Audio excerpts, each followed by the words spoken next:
Un homme marche seul. Il a la tête baissée, les épaules voûtées, le regard perdu. Cet homme, c'est Jean Valjean, qui sort du bagne après 19 ans. 19 ans à tirer les chaînes, à perdre son nom, à n'être plus qu'un matricule, le 24 601. Il n'a plus rien, pas d'argent, pas de famille, pas même de toit. Alors il erre, rejeté partout où il frappe. On lui ferme les portes, on lui jette des pierres, comme si la marque du forçat était gravée sur son front. Et puis, une porte s'ouvre, celle d'un vieil évêque qu'on appelle Monseigneur Bienvenu. Pour la première fois depuis des années, on l'accueille, on lui parle comme on parle à un homme. On lui donne un repas chaud et un lit pour dormir. Mais la nuit, rongé par l'amertume et l'habitude de survivre, Jean Valjean vole. Il prend l'argenterie et s'enfuit. Mais il va pas loin. Il est rapidement arrêté par la gendarmerie qu'il soupçonne. Il est ramené devant l'évêque et il est persuadé que tout est fini, que c'est à nouveau le bagne qui l'attend, voire même pire. Mais voilà qu'une fois en face de l'évêque, l'impensable se passe. Au lieu de l'accuser, il dit aux policiers que l'argenterie et les chandeliers étaient des cadeaux. Jean Valjean est sauvé. Une fois seul, l'évêque lui tend les chandeliers en argent et prononce ces mots.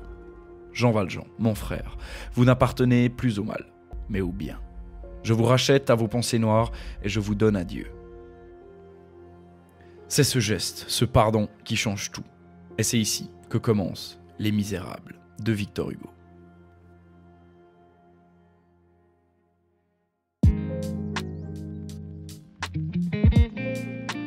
Victor Hugo publie cette immense œuvre, Les Misérables, en 1862. Un roman au monde, un livre qui veut tout dire, tout montrer, tout embrasser. La misère et la grandeur, la pauvreté et la rédemption, les crimes et les sacrifices. Mais l'histoire du livre, c'est aussi l'histoire de son auteur. Hugo a commencé à l'écrire bien avant 1862. Il y réfléchissait déjà depuis près de 30 ans. Parfois il écrivait, parfois il mettait le manuscrit de côté. Et c'est l'exil, après son opposition à Napoléon III, qui lui redonne l'énergie et l'envie de le reprendre. Il vit alors loin de la France, isolé, mais c'est avec cette conviction que l'écriture peut être un acte politique. Les Misérables, c'est donc aussi ça, le roman d'un exilé qui regarde son pays de loin et qui veut lui tendre un miroir. Un miroir parfois cruel, mais toujours porté par une immense foi dans l'homme et dans la possibilité de justice. Et Hugo le dit lui-même dans son texte. Tant qu'il existera, par le fait des lois et des mœurs, une damnation sociale créant artificiellement, en pleine civilisation, des enfers et compliquant d'une fatalité humaine la destinée qui est divine, tant que les trois problèmes du siècle, la dégradation de l'homme par le prolétariat, la déchéance de la femme par la faim, l'atrophie de l'enfant par la nuit, ne seront pas résolus, tant que dans certaines régions l'asphyxie sociale sera possible. En d'autres termes, et à un point de vue plus étendu encore, tant qu'il y aura sur terre ignorance et misère, des livres de la nature de celui-ci pourront ne pas être inutiles. Un siècle et demi plus tard, Les Misérables nous parlent toujours. Parce que l'injustice, la pauvreté, la lutte pour la dignité n'ont pas disparu. Et c'est peut-être ce qui rend ce livre si impressionnant. C'est une fiction, mais c'est aussi un manifeste, une arme, une promesse. Alors aujourd'hui, dans Brume littéraire, on va parcourir ce monstre littéraire ensemble. Mais pas n'importe comment, on va suivre sa structure. 5 grandes parties, 5 livres en un. Fantine, Cosette, Marius, l'idylle de la rue Plumet, l'épopée de la rue Saint-Denis, et pour terminer, Jean Valjean. Chaque partie a son temps, ses personnages, ses éclats. On s'arrêtera sur les moments marquants, sur les thèmes qui résonnent encore aujourd'hui, et bien sûr sur ce qui fait de ce roman un chef-d'œuvre intemporel qu'il faut encore lire aujourd'hui.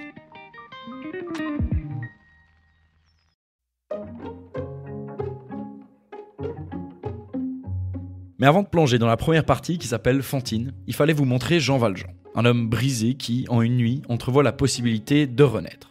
Et c'est ce fil-là, ce combat entre la chute et le salut, qui traversera tout le livre.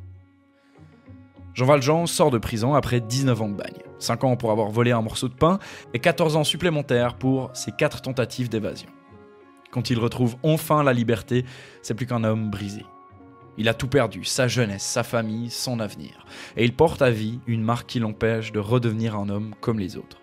Son passeport jaune, celui des anciens forçats. Dès qu'il le tend, tout le monde recule. À l'auberge, on lui ferme la porte. Dans les villages, on le chasse comme un pestiféré. Et puis, il arrive à Digne. Un vieil homme l'accueille sans poser de questions. Vous le reconnaissez, cet homme, c'est celui dont on parlait en introduction. L'évêque Mireille, qu'on appelle Monseigneur Bienvenu. Arrive alors ce que vous savez déjà, le vol de l'argenterie, le geste salvateur de l'évêque et la liberté inespérée. Ce geste change tout. Jean Valjean sort abasourdi, mais à partir de là, une bataille s'ouvre en lui, entre l'ancien forçat et l'homme nouveau qu'il pourrait devenir. Et Hugo est très clair. Le livre entier des Misérables part de cette scène. C'est un roman sur la rédemption, mais une rédemption qui ne va jamais de soi. Jean Valjean trébuchera, chutera, doutera, mais cette rencontre avec l'évêque reste comme une lumière, un rappel. Et avant de passer à la suite, il y a encore une scène qu'on a tendance à oublier, mais qui me semble centrale. Un peu plus tard dans le roman, Valjean croise Petit Gervais, un enfant misérable qui gagne quelques sous dans la rue. Le garçon fait tomber une pièce et Jean Valjean, sans réfléchir, pose son pied dessus et la vole. Il va chercher l'enfant pour lui rendre son argent une fois qu'il réalise ce qu'il a fait, mais impossible. Valjean est officiellement récidiviste. C'est un instant court, presque anodin, et pourtant il est capital, parce qu'il montre que la bonté de l'évêque ne suffit pas, qu'on ne change pas quelqu'un d'un simple claquement de doigts. Il faut un choc intérieur. Et pour Valjean, ce choc, c'est de se savoir lui-même en voleur d'enfants. Ce geste le dégoûte, il en a honte. Et c'est là, dans cette scène qu'on oublie trop souvent, que naît sa véritable conversion. Victor Hugo nous dit quelque chose de fort. Un homme peut recevoir 1000 chances, 1000 pardons, mais tant qu'il n'a pas décidé lui-même de changer, rien ne tient. C'est en réalisant la profondeur de sa faute que Valjean s'arrache à son passé de forçat. Et c'est cette faille, cette lutte permanente entre la chute et la rédemption, qui va nourrir tout le reste du roman.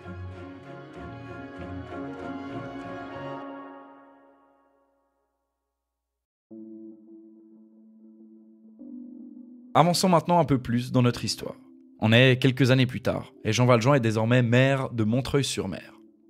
Il est respecté, admiré, presque intouchable. Mais voilà, son passé n'a pas disparu. Il plane comme une ombre, prête à ressurgir au moindre faux pas.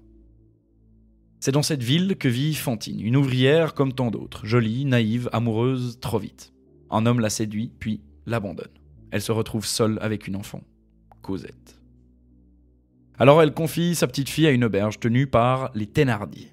Elle pense que, contre un peu d'argent, ils prendront soin d'elle. Mais en réalité, Cosette devient leur domestique, exploitée dès son plus jeune âge. Fantine, elle, reste à Montreuil. Elle travaille et elle envoie tout son argent pour sa fille. Jusqu'au jour où son secret éclate. Une femme seule avec un enfant illégitime, la société, ça, elle ne peut pas le pardonner. Elle est renvoyée de son travail. Commence alors la descente. Pour survivre, pour continuer à payer les Thénardier, elle vend ses cheveux d'abord, puis ses dents, puis son corps. Chaque sacrifice est une déchirure, mais tout ça, c'est pour sauver Cosette. Et c'est là que son destin croise celui de Valjean. Il la retrouve humiliée, ruinée, malade. Et alors qu'elle est sur son lit de mort, elle arrache à Valjean une promesse, prendre soin de Cosette. Et tandis que Fantine s'éteint, une autre silhouette s'impose dans l'ombre. Javert, policier rigide, inflexible, convaincu que la loi est la seule vérité. Pour lui, Valjean reste et restera un forçat. Il incarne la justice sans pitié, celle qui frappe toujours les plus pauvres. Commence alors une chasse qui ne prendra fin que dans les dernières pages du roman. Et Victor Hugo d'ailleurs ne veut pas qu'on s'y trompe. Fantine n'est pas seulement une tragédie individuelle, c'est le symbole de toutes celles et ceux que la misère broie. Il nous montre que la pauvreté n'est pas une fatalité, mais une construction sociale. Que l'injustice ne vient pas du ciel, mais des hommes. Et que face à cette injustice, une seule chose peut sauver, la compassion. Celle qui, chez Valjean, va devenir une force, celle qui lui donne un sens, une mission.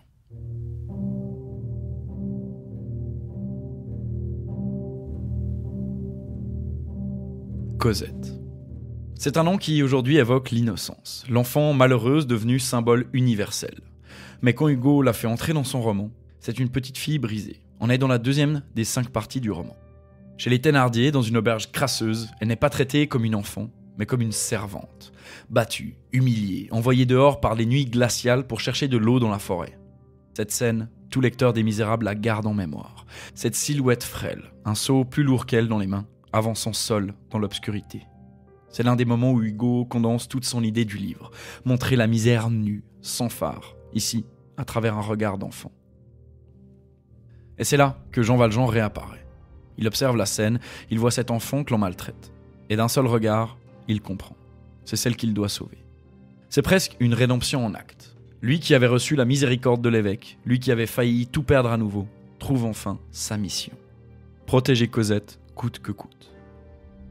Hugo nous dit bien que Valjean ne se rachète pas par des prières ou par des discours, mais par l'amour et la compassion. Et en cela, Cosette devient bien plus qu'un personnage secondaire. Elle est le moteur du roman, celle qui transforme Valjean définitivement. Évidemment, Thénardier n'est pas du genre à laisser partir une bonne affaire, comme il pourrait l'appeler. Il essaye de monnayer l'enfant, de soutirer le plus possible d'argent à Valjean. Mais rien n'arrête l'ancien forçat qui emporte Cosette loin de cette auberge sordide. À partir de là, Cosette devient une enfant protégée, aimée et élevée avec soin. On passe de l'esclave au foyer. Et cette transformation est peut-être l'une des plus belles images du roman. Une enfance sauvée, un avenir rendu possible. Mais attention, dans l'ombre, Javert n'a pas disparu. À chaque page, on sent qu'il rôde. Lui, l'agent de la loi, continue à traquer Valjean. Il n'a pas oublié son passé et il est convaincu qu'un ancien forçat ne peut jamais changer. Tôt ou tard, il reviendra dans l'histoire. Mais l'une des grandes scènes de la fin de cette seconde partie est le sauvetage miraculeux de Valjean. Alors que Javert était sur le point de l'arrêter, notre héros trouve refuge à la dernière seconde dans un couvent. Des passages marquants dans Les Misérables, il y en a des dizaines. Impossible donc de tous les présenter. Mais ici, c'est intéressant de mettre en parallèle les deux personnages, Valjean et Javert. Deux visions du monde mises en parallèle. D'un côté, celui de Valjean, il y a Cosette, enfant innocente, sauvée par un geste de compassion. Une preuve que la misère n'est pas une fatalité. Il suffit qu'un être décide d'agir pour que tout change. Hugo nous dit ici que la rédemption passe par l'amour, par la main tendue. De l'autre côté, il y a Javert, toujours dans l'ombre. Pour lui, la loi, c'est la loi. Et Jean Valjean reste un criminel à vie. Pas de pardon, pas de seconde chance. Et c'est ça qui rend leur confrontation si forte tout au long du roman. Deux visions irréconciliables. La grâce, la rigueur, la compassion et la loi. Mais ce qu'il faut bien comprendre, c'est que Hugo nous place délibérément du côté de Valjean. Il nous laisse pas neutres. On a de l'aversion pour les Thénardier, figure de cruauté et de bassesse humaine. Et face à Javert, qui pourtant fait son travail, on ressent de l'hostilité. Parce qu'il incarne cette justice implacable, sans nuance, qui refuse de voir l'homme derrière le criminel. C'est tout l'art de Victor Hugo. Il ne nous demande pas seulement de suivre une histoire, il nous force à prendre parti, à ressentir dans nos tripes où se situe, selon lui, la véritable humanité. Et la question résonne encore aujourd'hui. Qu'est-ce qui fait vraiment évoluer une société ? Est-ce que c'est la règle ou est-ce que c'est la bonté ?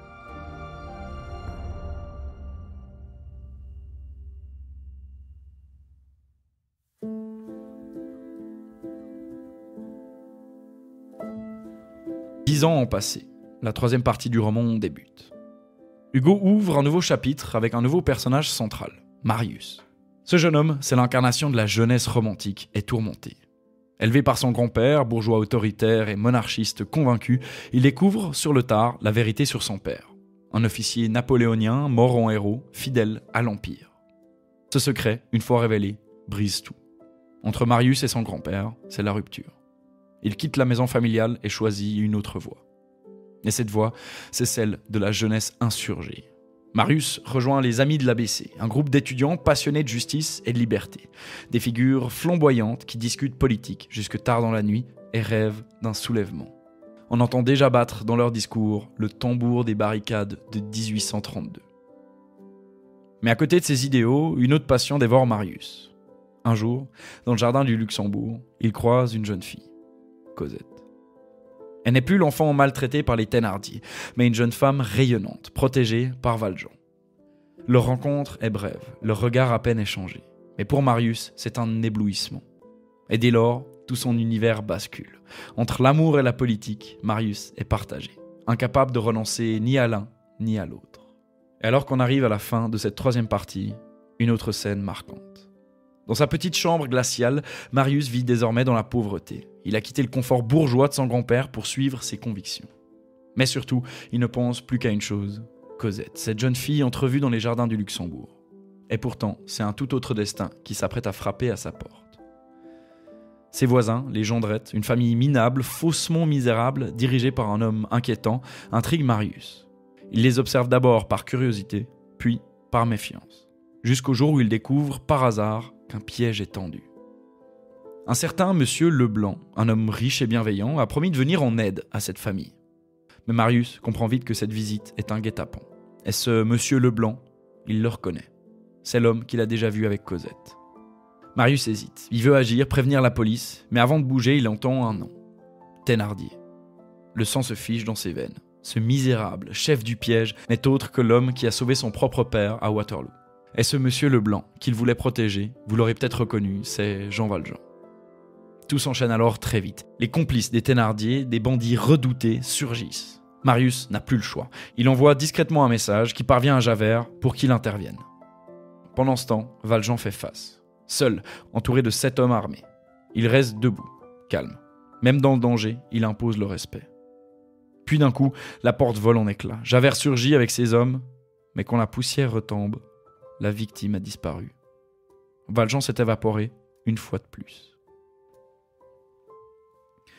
C'est ici que tous nous, l'amour, la politique, la justice, la bassesse et la grandeur humaine. Tout est prêt pour l'explosion de la prochaine partie, l'idylle et la barricade.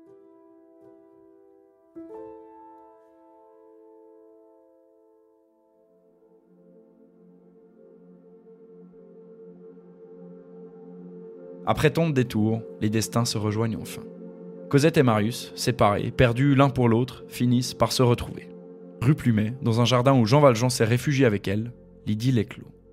C'est l'amour dans sa forme la plus pure, presque irréelle. Et pour un temps, l'histoire semble suspendue. Deux jeunes âmes se découvrent, se parlent, se frôlent, comme si le reste du monde n'existait pas. Mais le monde, lui, continue de gronder. Nous sommes en 1832. La ville est traversée par la colère. Une épidémie de choléra, la misère, la faim et la mort du général Lamarque, figure populaire qui met le feu aux poudres. Paris s'embrase et les amis de l'ABC, les compagnons de Marius, décident d'agir. Les barricades s'élèvent, rue Saint-Denis. Du pavé, des planches, des tonneaux, tout devient arme, tout devient rempart. Et au milieu de ce chaos, un enfant surgit. Gavroche, un gamin des rues, insolent, lumineux. C'est ce petit être qui riait de tout parce qu'il ne savait pas pleurer. Sur la barricade, il chante, il se moque, il défie les balles. Mais voilà, quand il tombe, criblé de coups, c'est tout un symbole qui s'effondre. L'innocence sacrifiée sur l'autel de l'injustice. La bataille fait rage. Les jeunes idéalistes, beaux de courage mais condamnés d'avance, tombent les uns après les autres. Et au milieu de ce carnage, une silhouette inattendue surgit. Jean Valjean. Il n'est pas là pour la gloire, ni pour la politique. Il est là pour sauver Marius. L'amour presque paternel le pousse à traverser le champ de mort, à porter sur ses épaules le poids d'un avenir qui ne veut pas voir s'éteindre. Et pendant ce temps, un autre drame se joue. Javert, infiltré, a été découvert et capturé par les insurgés. Les révolutionnaires l'attachent, prêts à le fusiller. Mais Valjean demande qu'on lui confie l'exécution. Et là, au lieu de tirer, il tranche les cordes et lui rend la liberté. Un geste incompréhensible, presque insensé. Épargner celui qu'il poursuit depuis toujours, c'est l'une des scènes les plus puissantes du roman, car elle renverse tout. Le criminel se montre miséricordieux, et l'agent de la loi découvre la faille de sa propre logique. La révolution de 1832 se termine dans un bain de sang. Les fusils se taisent, les barricades s'écroulent, et les corps des jeunes insurgés jonchent les pavés. Tout a été perdu. Mais alors, pourquoi Hugo nous raconte-t-il ça ? Pourquoi choisir une révolution qui échoue quand il aurait pu inventer une victoire éclatante ? Parce que ce qui intéresse Hugo, c'est pas le résultat. C'est plutôt la grandeur de l'effort, même voué à l'échec. Il veut montrer que l'héroïsme ne se mesure pas à la victoire, mais à la conviction avec laquelle on se bat pour une cause. En racontant une révolution manquée, Hugo écrit un hommage aux jeunes sacrifiés, aux Gavroche, à toutes celles et ceux qui ont cru qu'ils pouvaient changer le monde et qui sont morts en essayant. Et derrière ça, il y a une autre idée. Les révolutions, les émeutes, même quand elles échouent, laissent une trace. Elles sont comme un courant souterrain qui prépare l'avenir. La barricade de 1832 est un prélude à 1848, puis à la Commune. Pour Hugo, rien n'est jamais perdu. Chaque défaite prépare une victoire future. Et c'est aussi là toute la force des Misérables. Ce roman ne se contente pas de nous raconter une histoire d'amour ou une aventure. Il nous rappelle que dans l'histoire, les défaites peuvent avoir autant de valeur que les victoires. Qu'elles forgent une mémoire collective, et qu'elle pose une question qui résonne encore aujourd'hui. Est-ce que la grandeur d'un combat réside dans son succès ou dans le fait d'avoir osé le mener ?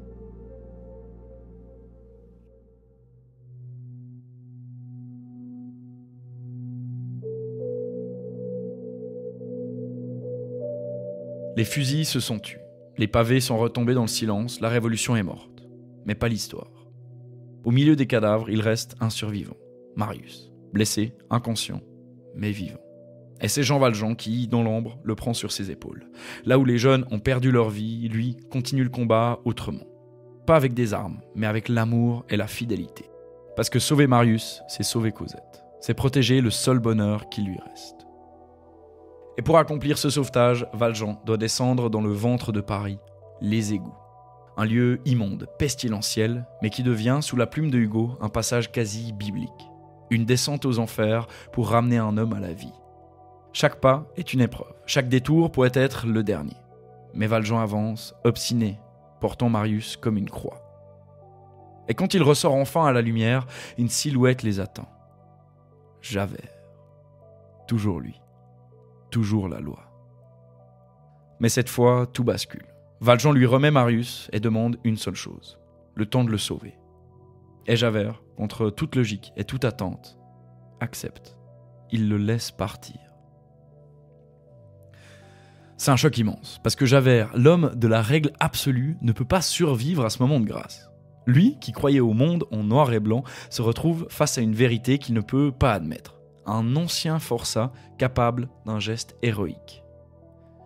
Et alors, incapable de concilier devoir et humanité, il choisit le néant. Il disparaît, englouti par la nuit de Paris. La vie pourtant reprend. Marius se réveille et épouse Cosette. L'amour triomphe, enfin, en apparence. Mais Jean Valjean s'efface. À mesure que Cosette s'épanouit dans sa nouvelle vie, lui s'éteint, persuadé qu'il n'a plus sa place. Encouragé par Marius, qui le croit encore criminel, il s'éloigne doucement. Il faudra que Thénardier, dans une ultime tentative de chantage, révèle la vérité. Valjean n'est pas un meurtrier, mais le sauveur de Marius. Alors, trop tard malheureusement, Marius comprend. Dans les toutes dernières pages du roman, Cosette et Marius assistent aux derniers instants de Valjean. Un vieil homme apaisé qui meurt entouré de ceux qu'il a aimés, après une vie d'épreuve, de lutte et de rédemption. Les derniers mots du livre résument parfaitement ce qu'on vient de vivre. Aimer ou avoir aimé, cela suffit. Ne demandez rien ensuite. On n'a pas d'autre perle à trouver dans les plis ténébreux de la vie. Aimer est un accomplissement.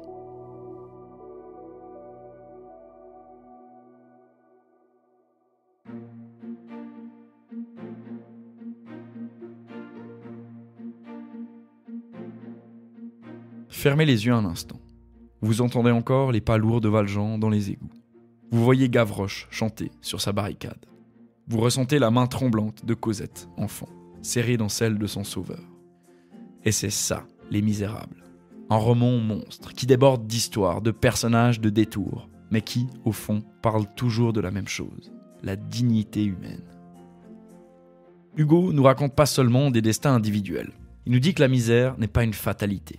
Elle est une construction sociale, le fruit de choix politiques, de regards fermés, d'indifférences accumulées. Il nous dit que la justice, quand elle oublie la compassion, n'est plus qu'un carcan. Et il nous dit surtout que l'amour, sous toutes ses formes, l'amour maternel, paternel, fraternel, amoureux, est ce qui sauve, ce qui rachète et ce qui élève. Et c'est pour ça que ce roman, écrit il y a plus de 150 ans, continue de nous parler. Parce qu'aujourd'hui encore, il y a des Cosettes qu'on oublie, des Gavroches qui dorment dehors, des Fantines brisées par l'injustice sociale. Parce qu'aujourd'hui encore, il y a des Valjean qui cherchent une seconde chance, et des Javert qui ne savent pas concilier loi et humanité. Les Misérables, c'est pas une fresque poussiéreuse, c'est un miroir tendu à notre monde. Et à travers lui, Hugo nous pose une question directe. Et vous, qu'auriez-vous fait à la place de Jean Valjean ? Et face aux injustices d'aujourd'hui, que faisons-nous ? Victor Hugo conclut son roman par une phrase qui sonne comme une vérité universelle. Aimer ou avoir aimé suffit. Le livre est tel qu'un seul épisode de Brume littéraire ne suffit pas pour tout en dire. Alors j'espère qu'à travers cet épisode, vous avez pu découvrir ou redécouvrir cette grande œuvre, que peut-être vous avez maintenant envie de la lire, ou en tout cas que cet épisode vous a touché. Si vous aimez voyager dans les grandes histoires avec moi, aidez Brume littéraire à continuer. Laissez un avis, un commentaire ou 5 étoiles sur votre application. C'est ce qui me permet de faire découvrir ces récits à d'autres et de leur donner à eux aussi envie d'ouvrir un livre. Parce qu'au fond, Hugo avait raison. Il n'y a pas d'homme grand ou petit, pas de destin condamné d'avance. Il n'y a que des vies traversées par l'amour, par la douleur, par l'espérance. Et tant qu'on continue à tendre la main, tant qu'on choisit la compassion plutôt que l'indifférence, alors l'humanité, elle, ne sera jamais vaincue.